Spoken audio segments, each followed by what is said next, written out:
So I want to talk about ESAs and service dogs and my perspective on this. So ESAs are emotional support animals, and they're not trained to perform any particular task. They're there for, like the name suggests, emotional support. And a service dog, they're actually trained to help the individual with specific tasks. And a service dog can go anywhere, restaurants, airplanes, etc. Emotional support animals cannot.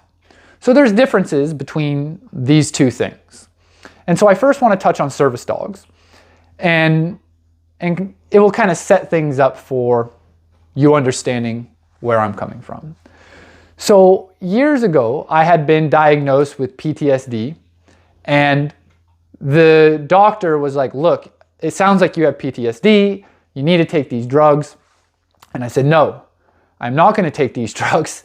I experienced something that was crazy.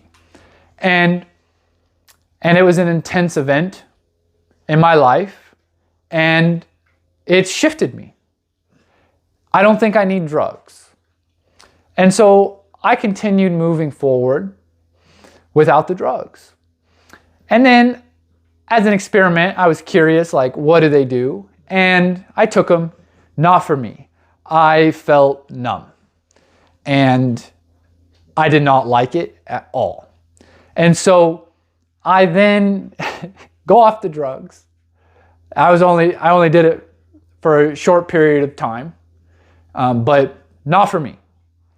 And so I'm now moving forward in my life. I then get a dog of my own as an adult, Karma. And so I get Karma, and I ultimately meet a dog trainer. And we have puppies, and so we end up having play dates, and we get to talking, and she can get a sense of my passion for dogs and nature and the relationship that I am looking to have with Karma. And so I started looking into the training stuff, and she was helping with an organization here in the area that worked with veterans that had PTSD and other disabilities that could benefit from service dogs. And so they would have dogs and either their own dog, or they would try to pull dogs out of shelters, these type of things, and then work with the veteran to train their dogs to be service dogs. And so since I had been diagnosed with PTSD, I qualified to have a service dog. And so I started training Karma as a service dog. And on this journey of doing this, I started realizing, even when I was in the doctor's office, I didn't like them treating me like I was broken and that I needed some kind of drug to fix me. It made me feel weak. And I don't like that. And so when I got this opportunity and I realized, I could have a service dog and I could then bring Karma everywhere, I really wanted to just bring Karma everywhere. I don't like the idea of, again, feeling weak, like I need this dog to be able to get through my life, And no disrespect to people that actually do. I know, like, a blind person, they have this dog, and it's a big benefit. A dog that detects seizures, huge benefit. So there's a place for service dogs, 100%. I'm just sharing my perspective here. And so I started really looking at PTSD, because that's what most of the vets were coming into the program with. And so I started looking at my own PTSD and working with dogs, and I started thinking, wait a minute. I had this event that created a shift in me where I now respond either differently, or I respond now to certain stimulus, certain events, certain situations. And so I started thinking, wait a minute, I wonder if I can shift my perspective and I could overcome these PTSD reactions. And so I did. That's exactly what I did. And so it was like, oh my gosh, this is it. We need to stop doing the service dog thing, and we need to help veterans understand how they can overcome or massively reduce their PTSD through the relationship with dogs. And so I talked to the organization. I said, we need to stop doing the service dog thing. There's multiple reasons. We're pulling dogs out of shelters. There's their own dogs. Like, not every dog can be a service dog. Just like not every person can be a pro athlete or even a therapist. So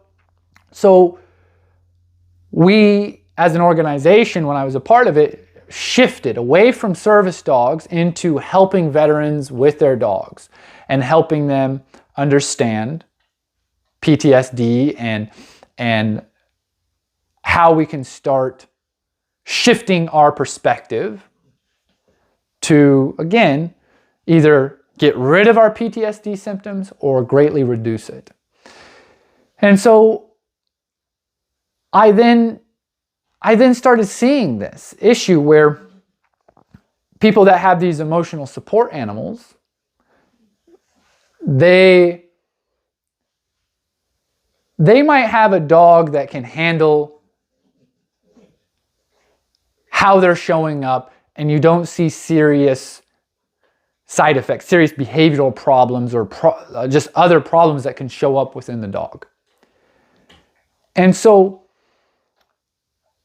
I think that when it comes to the emotional support animals, service dogs, I think that we should be looking at, why do we actually feel that we need them?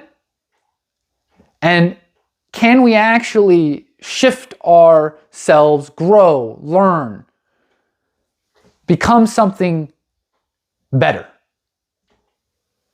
Or do we actually have something that really requires this? And so I find that a lot of people, they will use their dog as emotional support animal, and then they will start telling me about these behavioral things that they're hoping to overcome with their dog. So they'll ask me questions like, hey, my dog does this, my dog does that. What do you recommend? Well, the reason a lot of times that these behavioral problems like aggression are happening is because of the dynamic, how the human being is in that relationship. And so it's a touchy topic, especially for someone that needs or feels that they need an emotional support animal. And sometimes it's not received very well. I try to move through it as delicately as possible, but again, it's a sensitive topic.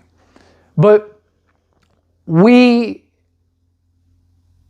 we had someone that was taking prescription drugs, I think that we would much rather find the root of the issue and deal with that so they don't have to take prescription drugs. So if we look at the emotional support animal, or even service dogs in some cases, as prescription drugs, if we look at the root of why do they need this prescription drug, this dog, and then we can actually navigate it to where they won't need it, I think that's what we should do. And so that's my perspective. Some people, they don't want to hear it. They take it very personal.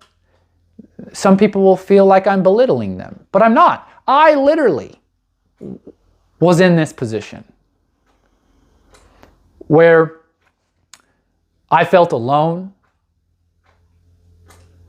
and not good enough. I felt a lot of fear, and I was diagnosed with PTSD.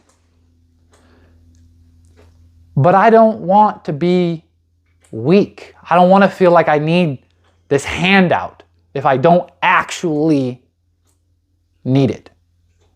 So if I was blind, sure, a guide dog would be very helpful. If I had seizures and a dog that could alert to that could really improve my quality of life, let's do it. But I'll still say, well, is there a way that I can fix my vision? Is there a way that I can figure out what's actually going on with these seizures? Okay? So that's my perspective that I'm coming from. And I find some people, they can get stuck in a poor me victim type mentality, which is no fun to see anybody in. And so sometimes when you start to try to help them, they feel that you are attacking them. And I'm sure we've all been there. Can you relate to that? So this video is to just help people that maybe are in these positions look at why are you needing that? Why do you feel like you need it? And what's the root? And can you grow and discover things within you? And can you rise to a different level? Can you overcome this? Wouldn't that be way better?